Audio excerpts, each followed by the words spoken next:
कार्यक्रम के पुण्यार्चक हैं साधु सेवा ट्रस्ट।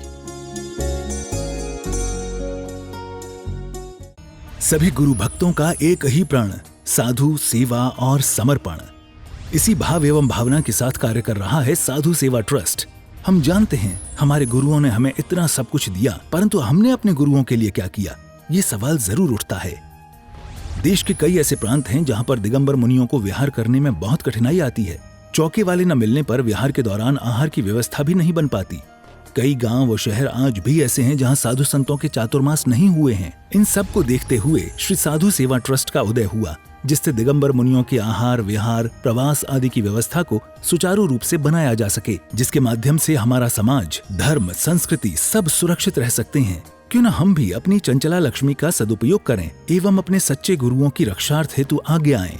योजना: परम संरक्षक 1,11,111 रुपए, वरिष्ठ संरक्षक 51,151 रुपए, संरक्षक 31,131 रुपए, आजीवन सदस्य 21,121 रुपए, सदस्य 11,111 रुपए। खाता विवरण: account name VVSP Sadhu Seva trust, bank name HDFC bank limited, account number 50200073358170, IFSC code HDFC 0001273, trust PAN card AADTV 8567E, mail ID vvspsadhusevatrust@gmail.com।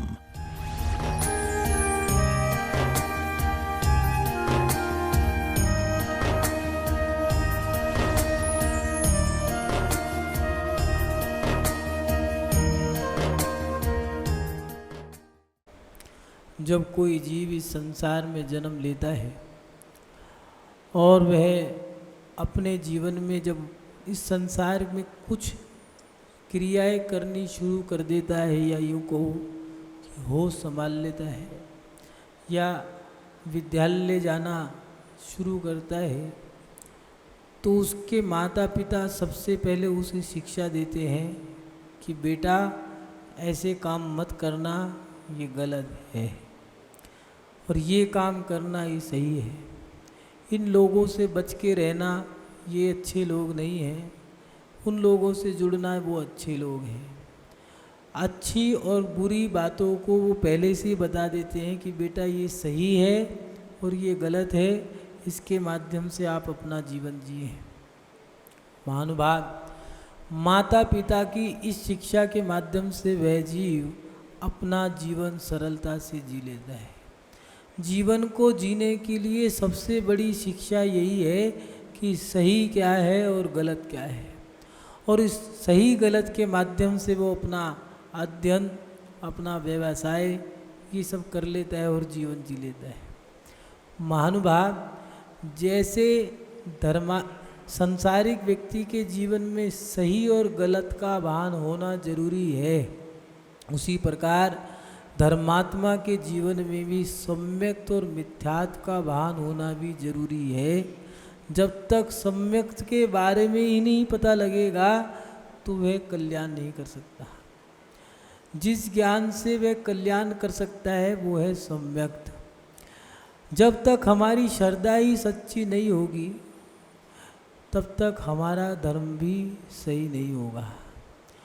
हमें जब तक यही नहीं पता लगेगा कि सच्चे देव, शास्त्र, गुरु होते क्या हैं, कौन से धर्म को स्वीकार करें, किस धर्म को त्यागें, किस गुरु को, किस शास्त्र को पढ़ें, किसको माने, किसको ना माने, किस मार्ग पे चलें, किस पे नहीं चलें, जब तक हमें इन चीज़ों का ज्ञान नहीं होगा तब तक हम आत्मा का कल्याण नहीं कर सकते।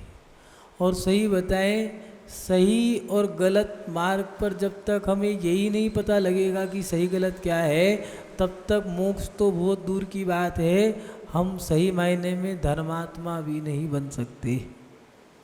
इसलिए हमें अगर धर्मात्मा बनना है, अपने जीवन की शुरुआत करनी है, तो पहले आचार्य भगवंतों ने दिया है कि सम्यक्त को स्वीकार करना होगा।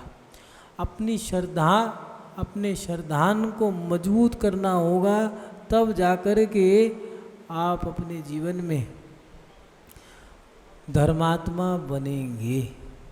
इसलिए आचार्य उमा स्वामी जी ने भी तत्वार सूत्र में पहला सूत्र दिया, सम्यक दर्शन ज्ञान चारित्राणि मोक्ष मार्गा।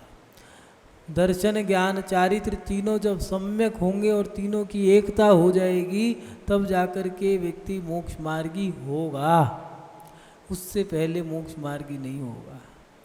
सम्यक क्या है? आचार्य भगवंत कुंद स्वामी जी ने बताया कि जिनेन्द्र भगवान द्वारा कथित और उसके बाद गणधर द्वारा प्रतिपादित किया गया, उसके साथ साथ ऋषियों और मुनियों ने जो ग्रंथों पे उनकी ध्वनि को या उनके ज्ञान को उकेर दिया है, ऐसे उन शास्त्रों को पढ़ कर के अगर कोई व्यक्ति बोलता है या अपने जीवन में कुछ करता है, देखता है, सुनता है या बोलता है, उन शास्त्रों को ही अपना आधार मानता है, तो वो व्यक्ति सम्यक दृष्टि है। ऐसा आचार्य कुंद स्वामी जी ने रैणसार की द्वितीय नंबर की गाथा में दिया। महानुभाव, फिर सवाल खड़ा होता है कि मिथ्यात्व क्या है?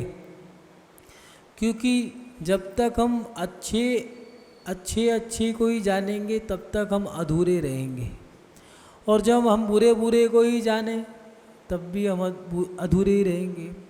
जब हम अच्छे और बुरे दोनों को जान लेते हैं तब जाके हम सही निर्णय कर पाते हैं। न्याय की नीति में न्याय के ग्रंथ में एक नीति बताई है कि न्याय कब होता है। कोई व्यक्ति एक पक्ष को सुनने के बाद न्याय करेगा तो वो न्याय 100% गलत होगा। जब दोनों पक्षों को सुन लोगे तब जाकर के न्याय आपका सटीक बैठेगा। इसलिए न्यायाधीश या राजा के दरबार में दोनों पक्षों को सुनने के बाद न्याय किया जाता है। कोई व्यक्ति कहे कि मेरी तो गलती ही नहीं है, मैं कैसे मान लूँ गलती उसकी है? नहीं भैया, गलती तुम्हारी भी रही होगी। क्यों? क्या सबूत है? सबूत तो ये है कि ताली कभी एक हाथ से नहीं बजती, ताली 2 हाथ से बजती है।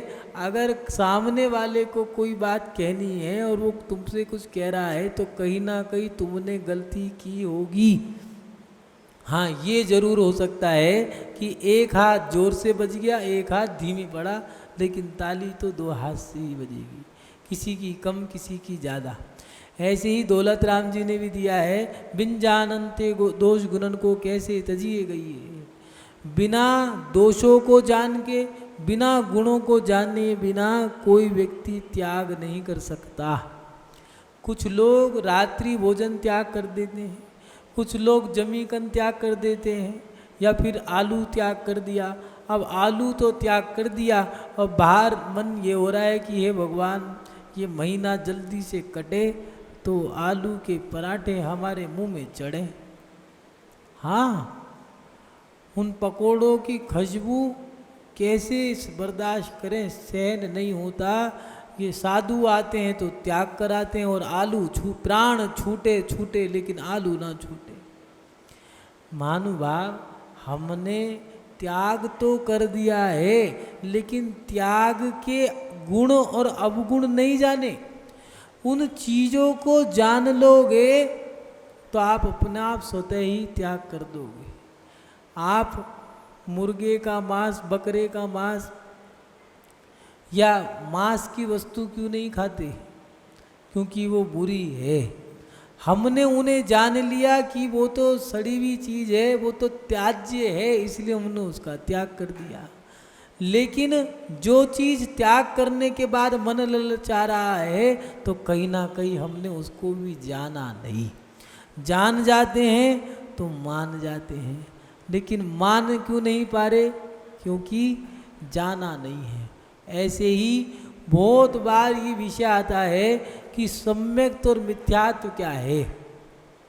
सम्यक के बारे में तो जान लिया, सच्चे देवसाज गुरु पे श्रद्धान करना सम्यक दर्शन है, लेकिन मिथ्यात्व क्या है? मिथ्यात्व को क्यों छोड़ें?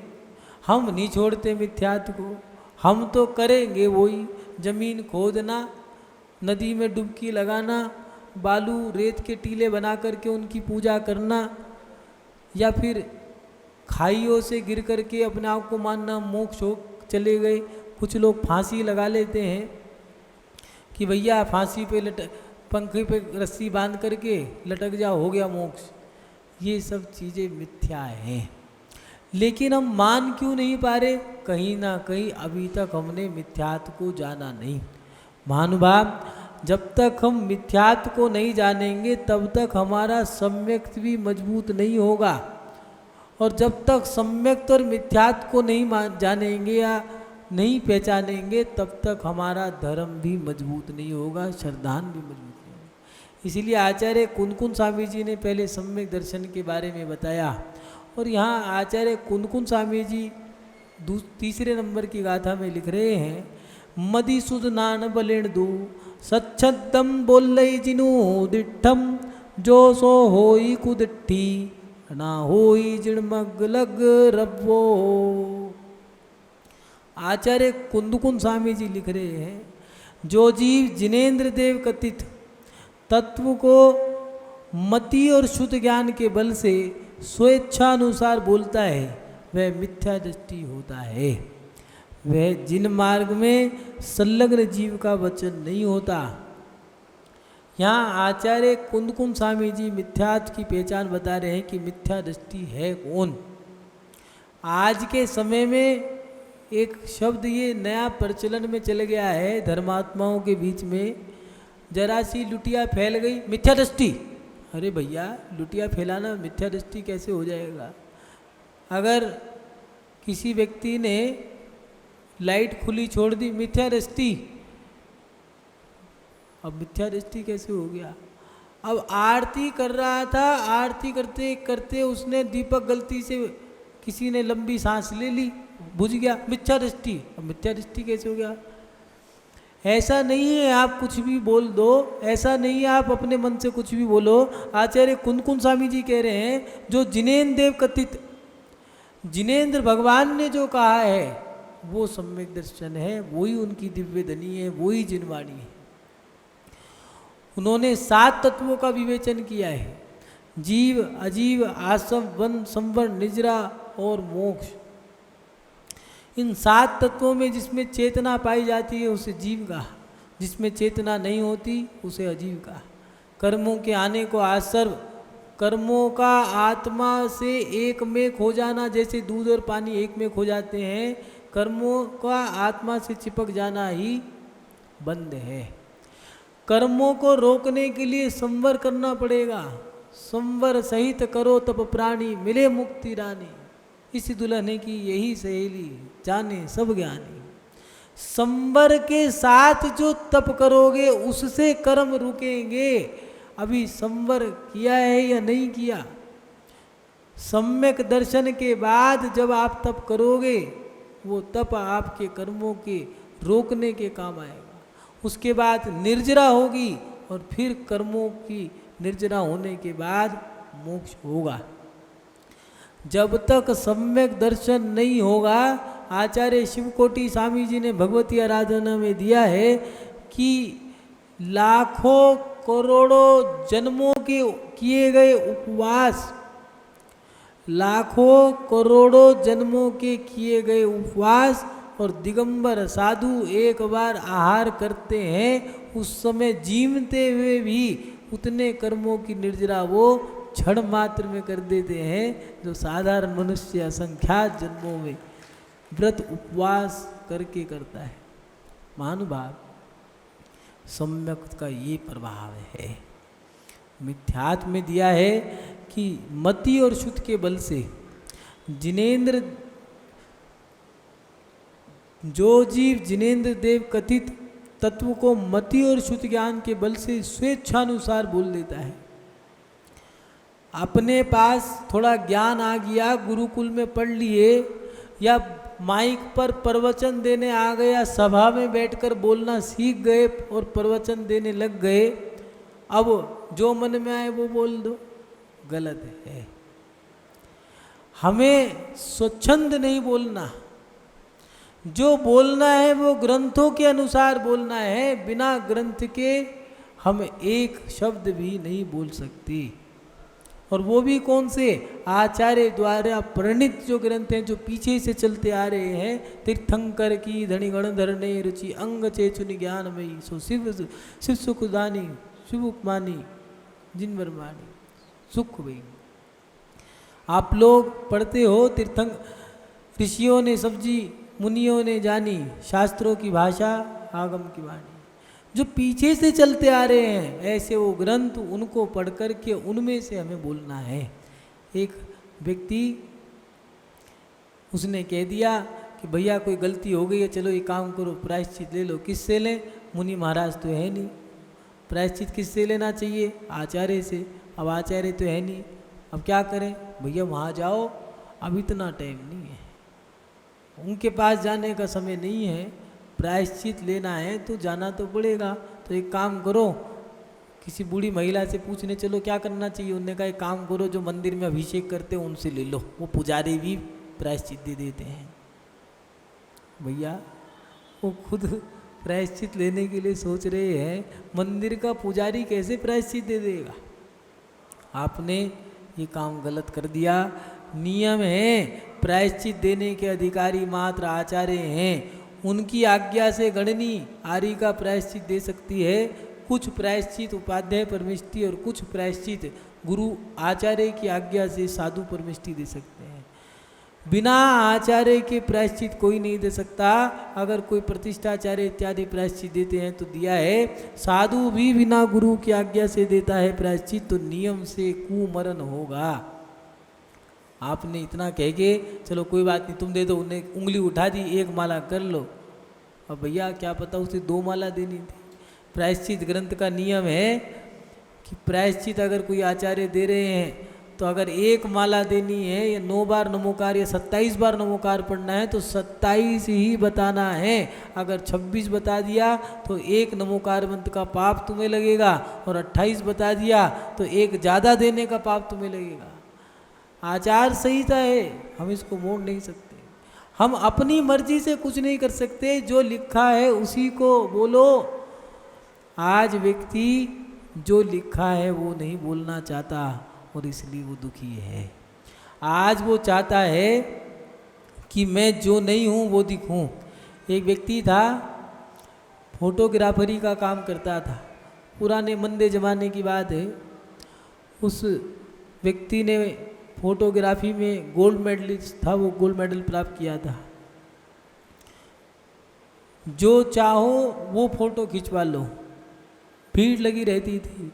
उसने कैटेगरी बांध रखी थी, एक फ़ोटो 25 रुपये की, एक फ़ोटो 15 रुपये की और एक फ़ोटो 5 रुपये की। मंदे ज़माने में बहुत रेट थे। तो 5 रुपये की फ़ोटो ये थी कि तुम्हें फ़ोटो खिंचवाई, कैमरे के सामने खड़े हो, फ़ोटो खींची, जाओ ले जाओ 5 रुपये। दूसरी फ़ोटो आप जैसे हो वैसे दिखो, वो फ़ोटो। और तीसरी फ़ोटो ये थी कि आप जो नहीं हो, कैमरे की सफाई से ऐसी फ़ोटो खींचेगी, उससे भी बढ़िया बन के आ जाएगी। आप जो दिखना चाहते हो वो फ़ोटो बन के आ जाएगी। उस व्यक्ति ने अपनी जीवनी में लिखा कि मैंने अपने जीवन में जो तीसरी फ़ोटो थी 25 रुपये वाली, उसको 2500 रुपये 2500 तक कर दिया, लेकिन लोगों की भीड़ कम नहीं हुई। मैं पूरी ज़िंदगी 5 रुपये वाली फ़ोटो का इंतज़ार करता रहा, किसी ने 5 रुपये की फ़ोटो नहीं खिंचवाई। महानुभाव, व्यक्ति अपने जीवन में जो नहीं है वो दिखना चाहता है।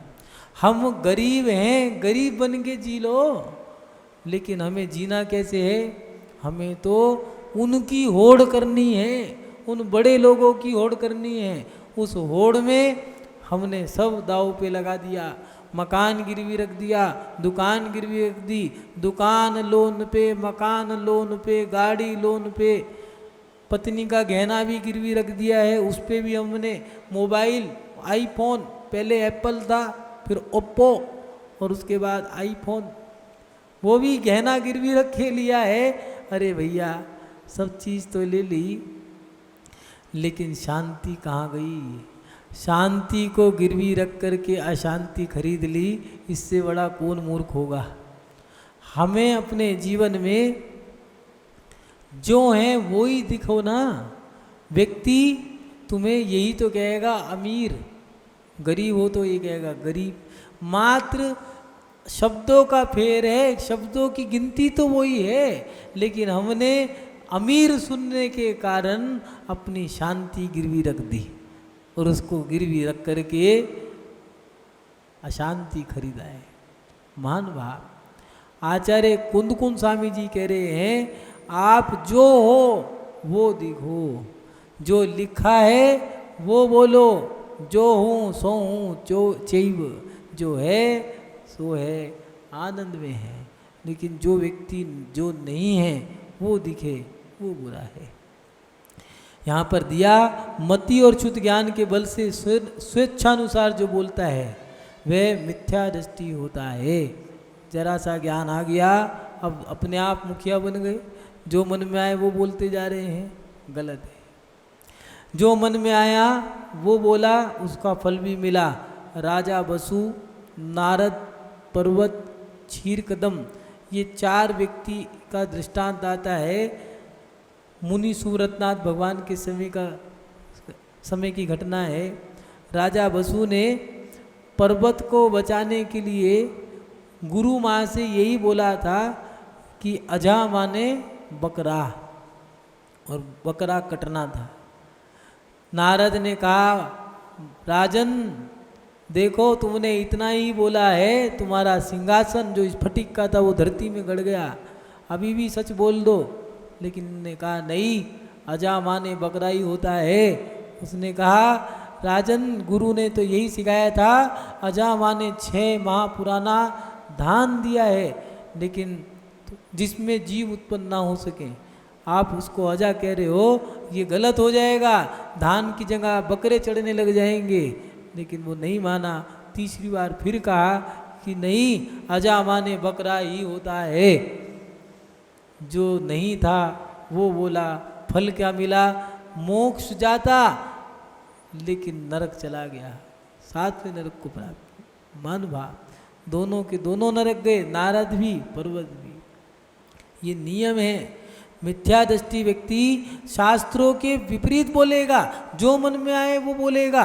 मिथ्या दृष्टि की पहचान क्या है? मिथ्या दृष्टि का अंतरंग से, उसका अंतरंग जो है वो अनुत्साहित रहेगा।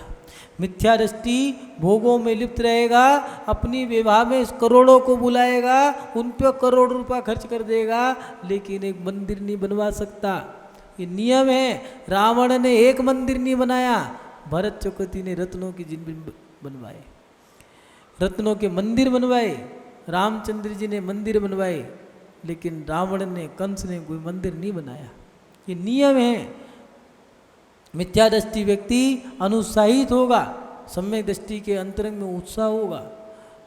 कई बार कई व्यक्ति करोड़ों रुपया खर्च कर देते हैं कि भैया हमारी गुडविल बन जाए, लेकिन जो सम्यक दृष्टि है वो भगवान का शुभाभिषेक करता है, पूजा पाठ करता है, गुरु की सेवा करता है, आगम की आज्ञा में रहता है, स्वाध्याय कर रहा है, ज्ञान को प्राप्त कर रहा है। उसकी जेब में कौड़ी नहीं है, लेकिन समाज में उसकी वैल्यू करोड़ों की है। और जो करोड़ों खर्च कर रहा है उसकी वैल्यू करोड़ों की नहीं है। वो भी कह रहा है, भाई साहब हमारे यहाँ चौका लगे तो आ जाना, हमें कुछ नहीं आता।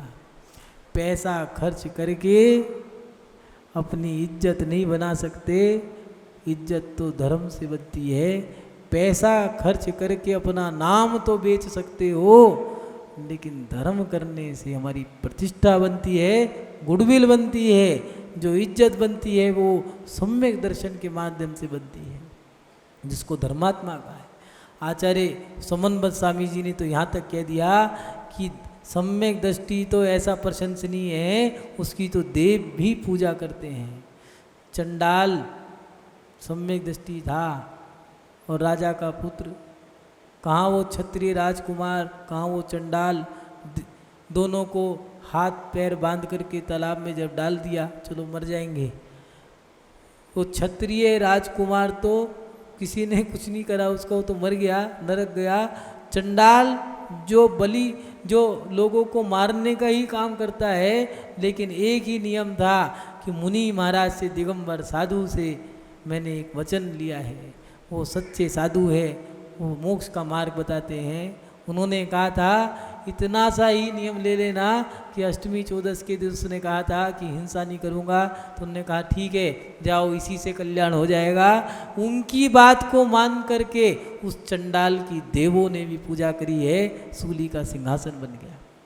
महानुभाव, ये नियम है। मिथ्या दृष्टि अनुत्साहित होता है, सम्यक दृष्टि का चेहरा दमदमाता रहता है, उत्साह होता है, हर्ष उल्लास उमंग होता है उसके अंदर, भोगों में लिप्त नहीं होता। मिथ्या दृष्टि भोगों में लिप्त रहेगा, अहंकारी होगा, संसार में आसक्त होगा, लोगों में भेदभाव कराएगा, इसके साथ साथ डरा डरा होगा, भीड़ में आएगा, अकेले में नहीं बैठेगा, वो बाथरूम में भी जाएगा तो गेट खुला रहेगा, कुंडी नहीं लगाएगा, कमरे में बैठेगा तो अकेले में नहीं बैठेगा, भीड़ में रहेगा, डरा डरा रहेगा, चेहरे पे पसीना रहेगा, हकला करके बोलेगा। दिगंबर साधु से जो डरता होगा, देख लेना उसके मन में कहीं ना कहीं मिथ्यात्व छुपा होगा। ये नियम है। उदाहरण के तौर पे रावण मिथ्या दृष्टि था, राम मिथ्या दृष्टि नहीं थे, कंस मिथ्या दृष्टि था। इसके साथ साथ मुनि महाराज पे उपसर्ग करने वाला व्यक्ति, यशोधर मुनि महाराज के गले में सांप डाल दिया, राजा सैनिक डर के जीता था, चेलना कभी डरी नहीं, कभी दबी नहीं। ये नियम है, आचार्यों ने दिया है कि सम्यक दृष्टि व्यक्ति डरता नहीं है। सम्यक दृष्टि में रानी चेलना हो, सीता सती, मैना सती, सोमा सती, अन्ना सती, चंदा सती, इन सतियों ने कितना दृढ़ उनका सम्यक दर्शन रहा होगा कि मात्र सम्यक दर्शन के माध्यम से चमत्कार कर दिए, अग्नि को जल करके दिखा दिया। इसके साथ साथ वो देखो चंदन वाला कुरूपनी, केश आगे से कट गए हैं, सफ़ेद वस्त्र जो फटे हुए हैं, बेड़ियों से जकड़ी हुई है, ऐसी दीनहीन प्रवृत्ति की वो चंदन वाला, लेकिन कितना दृढ़ श्रद्धान होगा उसका कि कोई मुनि महाराज आ जाएं तो पहले मैं उन्हें पारना कराऊं, फिर बाद में मैं पारना करूं। और देखो 5 महीने 25 दिन बाद महावीर भगवान को उठना पड़ा। इससे पहले क्या सो गए थे? नहीं, सोए नहीं थे। इससे पहले ऐसा सम्यक दृष्टि नहीं था जो इतनी तेज चीख पुकारे कि महावीर भगवान को उठना पड़े, और उसने ऐसी भक्ति करी कि उनका पड़गान भी वहीं हुआ। और देखो चमत्कार क्या था, आहार देते के साथ ही भोजन 56 भोग बन गए, कुरूपनी से सुरूपनी बन गई, और आज लोग उसका दृष्टांत देते हैं। महानुभाव, हमारे जीवन में हमें मिथ्यात्व को छोड़ना होगा। जब तक मिथ्यात्व नहीं छोड़ेंगे तब तक हम अपना धर्म भी शुरू नहीं कर सकते। मिथ्यात्व का धर्म पत्थर की नौका के समान है, डूबेगा ही नियम से। दूसरी बात, मिथ्यात्व के साथ किया गया धर्म संसार का कारण है, चारों गतियों में भ्रमण करता रहेगा। देव तो बन जाएगा, लेकिन देव बनने के बाद त्रियंच बनेगा, वहाँ से निकल करके नरक चला जाएगा, वहाँ से आकर मनुष्य बन जाए, फिर देव बन गया, फिर तिरंज, इसी में चारों गतियों में भ्रमण करता रहेगा। लेकिन सम्यक दृष्टि जो है वो नियम से 8 भव 32 भव, नहीं तो एक आचार्य ने 40 भव दिए हैं, इतने में कल्याण नियम से करेगा। महानुभाव, मिथ्या दृष्टि क्या है? मिथ्यात्व है क्या? देव शास्त्र गुरु सच्चे वीतरागी भगवान जो हमारे हैं, ऐसे सच्चे देव जो हैं, उन्होंने जो कहा है उनसे विपरीत कहना, उनसे विपरीत बोलना, उनसे विपरीत चलना, ये सब मिथ्यात्व है। इस कार्यक्रम के पुण्यार्चक थे साधु सेवा ट्रस्ट।